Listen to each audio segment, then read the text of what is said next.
иә 5000 теңге шығады сөйтіп жақсы болып кіргізеді. Бұрын ереже заң болмайды, анау мынау әңгіме бәрі қалды ғой, сразу жеке мотивациясы бар да. Қиналуға және рисковать етуден қорықпайды. Жеке мотивация. Жеке мотивациясы болған кезде біз жақсы баланы тәрбиелейміз. Келесі слайдқа өтейік, видео болу керек. Қоса аламыз ба мына видеоны? Вот. Қарттар үйі туралы тыңдаңыздар. Бүгінде елімізде қарттар үйінің саны 49, ауылда тұратын қариялардың қатары 7000-нан жоғары. Айтылған ақпаратқа қарап таң қалудамын. Үйдің қазынасы болып саналатын қариялардың мұндай мекемелерде өмір сүргендерін өз басым қаламас едім. Алайда қазір бәрі керісінше. Гүлназия, қарттар үйінде жалғыз басты болмаса туыстары жоқ, денсаулықтары аса қатты күтімді талап ететін адамдар паналайды бар. Десек те балалары бола тұра сонда жүргендер де бар емес пе, Олжас? Еу, оны жоққа шығара алмаймыз. Қариялар үйіне келген қариялармен тілдескен едік, бірге тыңдайық. Келме сыймады осында келдік. Вообще менде 2 қызым бар, 1 ұлым бар қазір. 2 қарындасым келіп кетті, ұлым 1 рет келіп кетті. Хабарласып тұрады. Барлық условия жасалған. Осы уақытымызда шахмат, шашка, осындайлармен бәрін ойнаймыз. Қалған уақыттарда концертке апарады. Қарттар үйіндегі қариялардың тағдыры сан түрлі. Туғандарына сыймай келгенде қынжылудан көзге амал жоқ. Бірақ еңселері түсті деп айтуға тіл батпайды. Үйінде болмаған жылулықты осында көріп жүр. Төлехан ата өз шешімімен қарттар үйіне келген. Себебі туған туысқандарының мойнына артық жүк болмауды жөн санапты. Қарындасым өз бөлектен тұрады. Өздерінің балалары бар, немерелері бар. Мен оларға қалай нетін? Өзім ауыру. Сол вақыттың кетін. Өзге мемлекеттердегі жағдайға көз жүгірсек, ақш пен Еуропа елдерінде мемлекеттен гөрі жекеменшік қарттар үйі дамыған. Шамамен айына $5000 аса қаражат төлеуін қажет. Ал мекеме болса, егде жастағы азаматтарға жоғарғы дәрежедегі қызмет етеді. Олар қарттар үйі емес, егде жастағы азаматтарға арналған қонақ үй деп атайды екен. Ең қызығы, Қытай халқы мүлдем қарттар үйі деген сөзге қарсы. Оларда әрбір үйдің қарты үйде өмір сүру керек деген ұстаныммен жүреді. Сол себепті бұл елде мұндай мекеме жоқ десе де болады. Қазақта қарияны қазынаға балаған ғой, сонда бұл түсініктен қай кезде ажырап қалдық екен. Мейірімді жандар жоқ емес, бар десек те өзінің туған туысқандарының қамқорлығына ештеңе жетпейтін секілді. Әрине жетпейді. Кезінде тәрбие бере алмай, осындай жағдайға тап болған өздері кінәлі деген пікірді естігенде екі ойда боламын шыны керек. Қалай болса да олар бізді бағып қақты. Лайықты жауап қайтарғаннан ешкім ұтылмас сірә. Рахмет. Соңғы сөйлемге назар аударсаңыздар, қалай не дейді? Кезінде дұрыс тәрбие бере алмағанның нәтижесінде қазір қарттар үйіне түсіп қалды деген бір сөз айтылды. Шын мәнінде енді біздің ұлтымызда, елімізде ата-анаға құрмет, сый-сияпат өте жоғары деңгейде бағаланады. Бірақ қазір 70-80 жасында әлсіз болып, қартайып, бала сияқты болып қалған қарттар 20 жасында, 30 жасында, 40 жасында күші бойында болған кезінде сол балаларына қалай қараған екен, қалай тәрбие берген екен, қалай көңіл бөлген екен, қалай жағдайларын жасаған екен. Тура соның нәтижесін былай қараған кезде алып тұр көп жағдайларда. Өйткені не дейді? Не ексен, соны орасың. Егер эмоцияны алып тастайтын болса, жақсы былай де факто, де юро дейді ғой, нақты қарайтын болсақ, онда дұрыс тәрбие бере алмаған үшін баласы қарттар үйіне апарған өте орынды. Енді ойласаңшы, ата-ана мысалы 30-35 жасында баласы өсіп жатыр.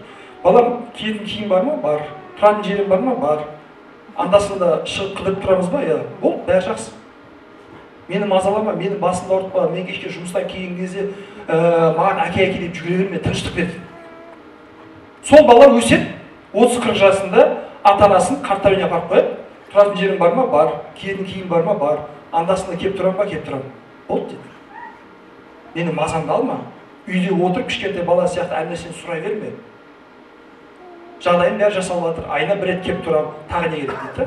И былай айтқан кезде не ексен, соны орасың болып жатыр. Сондықтан бала тәрбиесінде біз ең бірінші өзіміз ертең қартайып бала болған кезде осы балаға не көрсетсек, дәл соны көретін боламыз. Бұл өмірдің былай айтқан кезде заңдылығы. Жақсы, келесі слайдқа өтейік. Мына суретте зубной тіс щеткасы бар. Көріп тұрсыздар ма? Кім көрді? Қол қойдырсызшы. Түсі қандай? Қара? Көк қой. Темно-синий. Айналымда үлкен тұр ғой қасыңызда. Тағы бір слайд айналдырайық. Стоп. Осы суретке қарағандардың 95%-ы мына жасыл щетканы көреді екен. Жасыл дегендер құттықтаймын, сіз сол 95%-ның ішіндесіздер. Келесі слайдқа өтейік. Осы. Қалған 5% артында тұрған мына үлкен щетканы көре алады екен. Не демек? Не үшін солай болды? Өйткені бізге бір сұрақ қойылған кезде миымыз ең бірінші өзінде сақталып қалған информациядан жауап іздейді. Щетка туралы не бар? Өмірінде щетка көрдің ба, көрмедің ба деген сияқты өз миында іздейді. Миында таба алмаған кезде кеңірек қарайды, Гуглдан іздейді, интернеттен іздейді, телефоннан қарайды, соткадан қарайды. Зубной щетка не зат өзі? Мен бір досым бар еді, 13 жасқа дейін зубной щетка не екенін білмейтін деп. Сол сияқты мысалы зубной щетка білмеуі мүмкін, ал кейбір адамдар іздейді. Ол қалыптасқан стереотиптер, қалыптасқан информацияны өңдеу солай болады. Біздің де бала тәрбиесі, отбасылық қарым-қатынасқа байланысты осы щетка деген стереотиптен құтылуымыз керек. Бірнеше щетка болуы мүмкін, щетка үлкен де болуы мүмкін. Шартты түрі тек қана осылай болу мәжбүр емес. Яғни, мысалға, ерлі-зайыпты бір-бірімен қарым-қатынас құрған кезде айттық қой, бала кезінде не көрсе, қандай щетканың суреті бар болса, өскен кезде тура соны көрсетеді. Қызылорда өңірінде менің бір клиенттерім бар, андасында Алматыға келіп тұрады, профилактикаға емдейміз оларды. Психотерапия деген термин бар, емдейміз психологиялық тұрғыда. Сөйтіп, 6 айда бір келіп тұрады өздері. Алғаш келген кезде 12 күн олармен жұмыс істедік. Күніге, әйелі күйеу, ажырасамыз, қырылсамыз деп, жақсы болды, арасында таныс достар араша түсіп, бір психологқа барсаңыздар, емделсеңіздер деп. Басынан жігіт келгісі келмеген, бізде жігіттен намыс қой, бәрін біледі, бәрін шешеді, бәрін тындырады, бәрін қатырады. Сол үшін ойнай аламын, мен өзімнің семья проблема шеше алмаған кезде біреу қалай шешеді дейді, мысалы. Оған қарайтын болсақ, машина бұзылып қалған кезде не үшін столға барады? Не үшін барасың? Источник істеген істей алмайсың ба? Барып екі сым жағып алу, істей аласың. Бас ауырған кезде дәрігерге не үшін барамыз? Дәрігердің оқуын 10 жыл оқып алып, өз-өзін емдесең болады. Әрбір нәрсені бәріміз істей аламыз. Бірақ бізде оған уақыт пен мүмкіншілік жоқ. Сол үшін біз мамандарға барамыз. Бұл кісі енді ішпейді, шекпейді, керемет, жақсы азамат. Намаз оқиды ау, енді шатаспасам, енді сондай дін жолында керемет азамат. Бірақ әйел ұрып тұрады екен. Дұрыс па әйел ұрған? Дұрыс емес. Әйел ұрып тұрады екен да. Сөйтіп сұраймын өзі, не үшін әйелімді ұрасың десем, білмеймін дейді, ашуланған кезде өзімді ұстамай кетемін, вообще ереке дейді. Болмайды ғой ондай нәрсе. Әдет қалыптаспайды дейді. Әдет қалыптаспайды. Мен психологпын ғой, біз адам білеміз ғой. Бұны сен бір жерде көрдің. Қай жерде көрдің деймін ғой? Жоқ, қай жерде көремін мен, енді бәріміз нормальный семьяда өстік, жақсы тәрбиелі алдық деп бірінші ақталып отырды. Одан кейін жайлап ашыла бастады. Мен де кішкентай кезде әкеміз көп ішеді. Сөйтіп ішіп алып үйге келген сайын мамамызды ұратын. Біз оны көрмесін деп үйден қашып кететінбіз. Әкемнің сол әрекеті ұнайтын бе деймін ғой? Жоқ, әрине ұнамайтын, ашуланатын, ызам келетін, бірақ кішкентайсының қолынан ештеңе келмейді, әйел мамана жаны ашиды деген сияқты қатты ашуланатын дейді. Соншалықты ашуланған, жек көрген, ызаланған әрекетті өскеннен кейін не үшін істей аласың? Қызық сұрақ, иә? Кішкентай кезде жек көрем, бірақ өскен кезде соны істейді. Щетка. Үлкен де зубной щетка болуы мүмкін екен, ойламағанда, қарастырмаған. Өйткені ол барады, проблема болды, не істеймін проблема. Әйелмен проблема, не істеймін. Айтты ғой, басында тұрмыс құрған кезде қасына инструкция берілмеген ғой, қарап, так, әйел ашуланған кезде деген глава жоқ та ол жерде мысалы. немесе әйел айтқанын тыңдамаған кезде деген глава жоқ та, сол бет жоқ. Сөйтіп әкем ұрасылады деп күшті еді сол кезде. Мамам тіптен жүретін еді, ұрасылады. Балалық шағынан келе жатқан қате бір әрекет екенін түсінген кезде, одан кейін Құдайға шүкір әйел болуды қойды, кәдімгідей бір түсінісіп, жақсы отбасы бола бастады. Сол үшін щеткалар әртүрлі болуы мүмкін. Келесі слайдқа өтейік. Біз өстік қой деген қалыптан түсініктен біз арылуымыз керек. Біздің қоғамның 90% психологиялық ауытқуы бар кісілер. Мына жерде отырғанымыздың 90%-ында психологиялық травмалар, комплекстер бар балалық шағынан қалған. Өміріңіздегі қандай да бір қате, дұрыс емес әрекет болып жатса, барлық нәрсенің басталуы, себебі балалық шақта жатады. Сол үшін істейміз. Сондықтан біз өстік, үйтіп аман қалып қалдық. Бірақ біздің өскенімізде біздің балаларымыз өсуге мәжбүр емес. Келесі слайдқа ауысайық. Стереотиптер деген видеомыз бар, соны бір тамашалаңыздар. Қос жерес па видео бұл?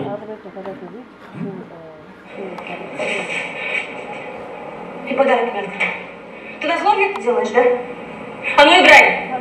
Играй, я сказала! Ты же знаешь, что я без работы купила на последние деньги.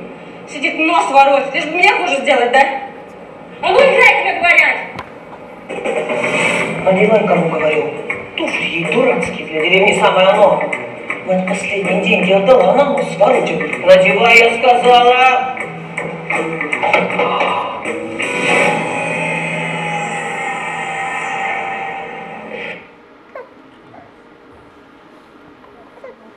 Ұрсуды қайдан үйренеміз, білесіздер ме? Мамасынан үйренеді. Әйелдер мамасынан үйренеді. Еркектер бар болса әкесінен үйренеді, жоқ болса мамасынан үйренеді. Біз ұрсуымызды ата-анамыздан үйренеміз. Сол стереотиптерде қазір құтылуға мұқтажбыз. Шынымен мұқтажбыз. Не үшін екен, алдымыздағы слайдтарда мен сіздерге айтатын боламын. Келесі өтейік. Стоп. Қандай бала тәрбиелегіңіз келеді? Сұрақ. Баланың бойында қандай қасиеттер болсын дейсіз, качестволарыңыз болсын дейді. Жалпы айта беріңіз, микрофоныңыз бар ма? Микрофон. Бар ма айтатындарыңыз? Қолын көтерсе деймін арасында. Баламыз қандай болсын дейсіз? Тыңдайтын болған жақсы ма? Тыңдайтын бала жақсы, конечно жақсы тыңдайтын бала. Тыңдайтын болсын дейді тағы. Өзіне сенімді. Өзіне сенімді. Және өзінің предназначениесін таба алатын. Барлық шешім қабылдай алатында. Және өзінің ақысын жіберіп қоймайды. Ақысын жіберіп қоймайды, керемет. Мынау ұйымдастырушылар тарапынан басында хабарландыру айтпаппын. Кім активно қатысып отыратын болса, келесі семинарға тегін кіреді екен. Сыйлықтар сондай. Микрофон тамамай кеткенбіз ба, бәрі сөйлейді. Тағы тыңдайтын өзіне сенімді. Айта беріңіз, даусыңыз қатты шығады ол. Көркем мінезді адамда ең қалайтын нәрсе көркем мінез болсам дейді ма, мысалы мінезімізде кемшіліктер бар ғой. Көркем мінезді. Күшті, керемет. Айтқан, істейтін, тыңдайтын, дисциплинированный балдарыңыз бар ма? Кімде бар? Қол көтерсінші. Бар ма? Айтқан, істейді, дисциплинированный, тәртіпті балаларым бар дегендер. Өсіп келе жатыр ба? Бала туылғаннан белгілі болады. Болатын бала бір нәрседен дейді, сол сияқты ол. Бола береді, өскенен көрсетеді. Балаға байланысты бір секрет айтайын. Егер тыңдайтын, тәртіпті, тәрбиелі балаңыз бар болса, сіз баланы дұрыс тәрбиелеп жатқан жоқсыз. Бала ондай болмау керек.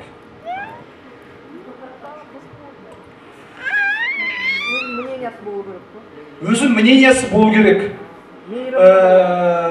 Шулау керек, сындыру керек, жүгіру керек, бұзық болу керек, айтқан істемеу керек, ата-анаға қарсы шығу керек. Жүгіріп бір нәрсені бүлдіріп шулау керек, анда-санда қолын аяғын сындыру керек бала болғанда. өйткені бала дүниеге келді ғой, дүниеге мысалы. Бала қанша жаста? 15 жаста болғансыз? Сіздің ба? Аты кім? Нұрислам, машалла, түкіріп қояды. Нұрислам мысалы, қазір дүниеде оның өмірі қандай білесіз ба? Ол сіз сияқты жасыңыз неште? 33? 33 жыл бұл дүниеде өмір сүріп әлі шаршаған жоқ. Жалпы айтады ғой, сіз үшін емес. Қанша жасында Нұрислам? 5. 5 жаста ол дүниеге енді келді, бұған қызық. Мынаны ұстасам не болады екен? Мынаны тепсем не болады екен? Мынаны төксем қалай болады екен? Даладан балшыққа аяғым су болса не істейді екен? Қардың астында жесем қарды не болады екен? Ол дүниені танып жатыр ол. Ол біз сияқты 25, 30, 40, 50 жыл бұл дүниеде өмір сүріп әлі шаршаған жоқ ол. Бізге ол бәрі нәрсе қызық емес. Түф, қар жауды ма деп түріміз бұзылып кетеді бізге. А бала қарайды, қар дейді ғой былай. Дәмін көреді. Дүние танып жатыр ол. Дүние танып жатқан бала, дүние танып жатқан кісі ол активный болады. Қазір гиперактивный дейді ғой балдарды. Гиперактивный ауру емес, ол жақсы нәрсе қайтарады. Біз өз-өзімен салыстырамыз, кішкентай кезімізде кімнен кім еді? Қабатовтың аты кім еді? Тұрсынбек.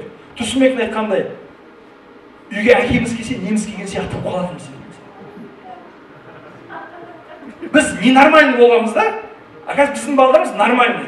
И нормальный мен ненормальный салыстырған кезде, қазіргі балдар жаман дейміз ғой, біз бұзық, гиперактивный деп ауру үшін бір диагноз қойып қоямыз өзінше. Ол нормальный бала сондай болу керек. Басқаша дүние танымайды ол. Ұру керек, сындыру керек, сөйлесуді, эмоциялар басқаруды үйрену керек. Сол кезде ғана бала өскен кезде ешқандай комплекстері болмай, ешқандай травма алмай, өзін қорғай алады. Соңғы кездері интернет желісін айтқан кезде дүр сілкіндіріп, бәрімізді қобып жатқан бір оқиға болды. Білесіздер ғой? Сарыағаш ауданы, Абай ауылында 7 жасар баланы жоғары кластың балдары бірнеше апта бойы сексуалды түрде зорлаған.